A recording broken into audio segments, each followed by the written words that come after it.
করতে হয়। সেই সিঙ্গুলার কমন নাউনের আগে হয় ডেফিনিট আর্টিকেল বসবে, না হয় ইনডেফিনিট আর্টিকেল বসবে। এবার এটাকে কিভাবে আইডেন্টিফাই করব যে কি বসবে? সিঙ্গুলার কমন নাউনটি যদি আমরা প্রথমবারে ব্যবহার করি, একদম প্রথমে আলোচনা করি, তাহলে তার আগে ইনডেফিনিট আর্টিকেল বসবে, আর সেটাকে আবার পরবর্তী বাক্যে লিখলে পরে তার আগে দা বসবে। যেমন দেখে নাও যে I see dash bird, I see dash bird full stop dash bird is flying in the sky।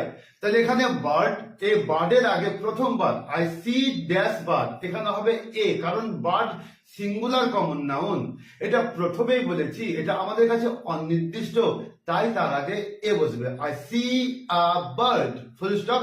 আবার ওই বার্ডকে পরবর্তী বাক্যে বললে সেটা আমাদের কাছে এবার নির্দিষ্ট হয়ে যায়, ওটাই হচ্ছে যে ড্যাশ বার্ড হয়ে যাবে the bird is flying in the sky.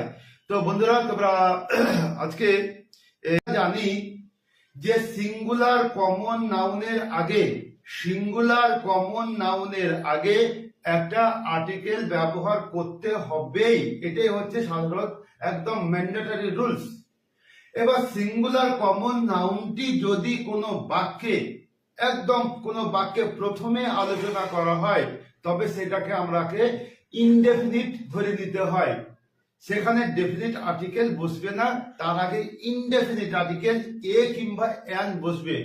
এই বাক্যে বুক, বুক শব্দটিকে প্রথম আলোচনা করা হয়েছে, তাই এই বুকটি রয়েছে সিঙ্গুলার কমন নাউন, এটা প্রথমে আলোচনা করা হয়েছে, তাই এটা আমাদের কাছে ইনডেফিনিট, তাই তার আগে ইনডেফিনিট আর্টিকেল এ কিংবা অ্যান বসবে।